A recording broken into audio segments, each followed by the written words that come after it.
Hey everyone, John Reardon here for Nintendo World Report TV. If you missed it, we recently posted our written review of Tales of Kenzera ZOW over on NintendoWorldReport.com. Neil Ronahan handled the review and really enjoyed the game, but because Switch code didn't go out until launch day, Neil based his review on the PS5 version instead, which is also why he decided to hold off on a score until we could make sure the Switch version was up to snuff. So today I'd like to take a look at just the opening hour or so we can get some very quick details on what we're looking at from a purely technical perspective. This won't be a very long video, but it should give you a good idea of whether or not you're safe to pick up the Switch version. Let's start with resolution. When playing docked, you're looking at 720p. I haven't spotted any dynamic resolution scaling based on the frames I've counted, but I can't rule it out completely. It's a reasonably sharp image, though it does come across a little on the raw side. Aliasing is very obvious, but on the bright side, it does ensure that what detail there is very sharp and easy to make out. The image doesn't appear totally untreated for aliasing, but whatever method they're using isn't getting particularly good coverage.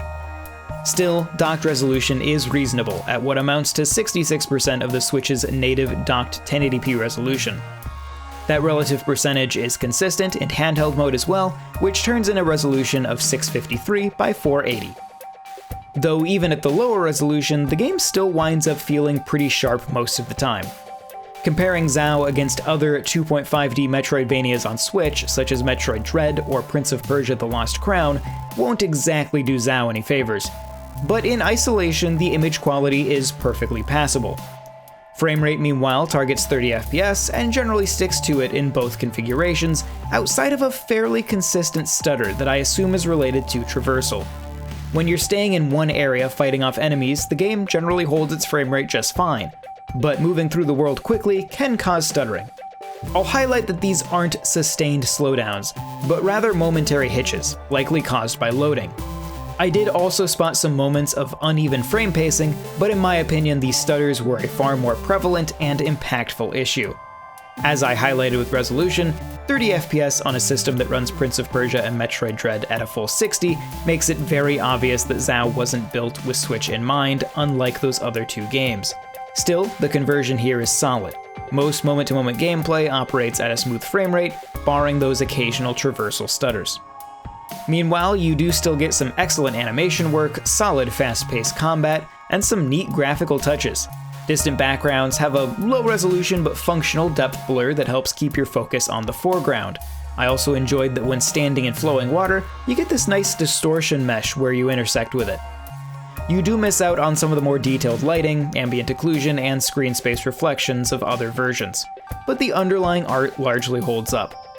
I'll otherwise end by just echoing Neil's review that this seems to be a very solid Metroidvania with some great storytelling and engaging combat. The cutbacks on Switch are noticeable and perhaps a tad disappointing relative to the other 2.5D Metroidvania on the system, but at the same time, they're not egregious. This is a technically competent version of the game, and if you're interested, I highly recommend you check out Neil's full review at NintendoWorldReport.com. But that's all I've got for these very quick tech impressions. If you enjoyed the video, consider subscribing, and if you have any questions about my findings here, feel free to reach out via your social media platform of choice using the handle on screen. You can join our Discord using the link in the description, and stick around for information on our Patreon. Once again, I'm John Reardon, thank you very much for watching, and I will see you next time.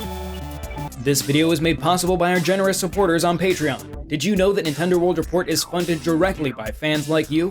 When you support Nintendo World Report on Patreon, you get immediate access to multiple exclusive podcasts every month, exclusive Discord channels, an early look at select content, and more, all for as little as $1 a month. Check out patreon.com/NWR for all the details.